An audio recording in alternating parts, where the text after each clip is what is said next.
Good morning, and thanks for watching the Market Day Report. I'm Janet Adkison.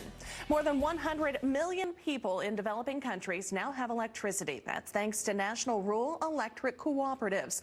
Their international work is supported by donations from more than 300 electric co-ops in the U.S. Joining us now from our Washington, D.C. News Bureau is Ohio's Electric Cooperative Vice President of Statewide Services, Doug Miller. Doug, thanks for joining us once again. Now, cooperatives in some states, of course, including Ohio, have extended their reach, as we said, internationally. Tell me about these efforts. We're affiliated with the National Electric Cooperative Association, our national trade association, and for many years now, NRECA has been involved in international electrification efforts. As you mentioned, we have been able to bring electricity to more than 100 million people through developing countries throughout the world. And Ohio's electric cooperatives have been involved with this program for the past 2 years. So we're really excited about it. It's been a great opportunity. I understand that Guatemala has been one of those locations. Tell us a little bit about the work there.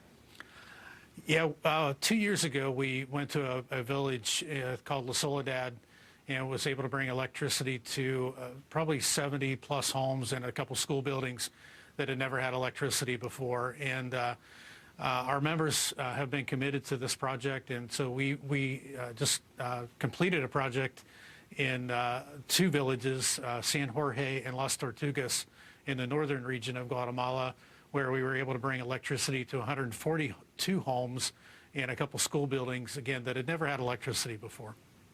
Tell us about the reaction of those folks when they now had electricity available. Yeah, the reaction is the same every time. It's kind of like kids at Christmas. You know, they have never really experienced electric lighting at night. So when the lights come on around 9 p.m.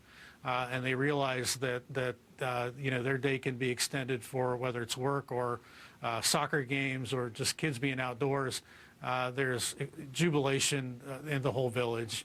Well, it takes a lot of hours to get that kind of work done. Tell us about the folks who signed up for this opportunity, the linemen. Did they get paid, and how grueling was that work? Yeah, in Ohio, we solicited volunteers from all of our distribution cooperatives. We were fortunate to have 17 linemen who volunteered their time to work on this project. They did get paid. They don't get paid any overtime, but they do get paid their straight time wages for the 40 hours they worked during the week. But I can tell you, they were there for 17 days. They worked upwards of 8 to 10 hour days to bring electricity to these 2 villages. A magnificent team. They just they gelled really well together. They worked in some extremely tough conditions. It was upwards of 100 degrees with 100% humidity, and doing that in March and coming from a climate where it was probably below 20 degrees most of the winter for Ohio, it was a big shock to their bodies, but they did a great job, worked really hard. Doug, I understand that you guys also went beyond that and raised some funds. We had to fund this project. Again, it's all privately funded, no government assistance. We did a special, we call it a dues assessment with the members of Ohio's electric cooperatives, and everybody paid kind of their fair share of the project. And we're doing that again to gear up for another project in 2020. All right. Well, Doug, certainly a touching outreach effort. Thanks for taking the time and sharing the story with us. Doug Miller with Ohio's Electric Cooperative Service joining us from our Washington, D.C. News Bureau.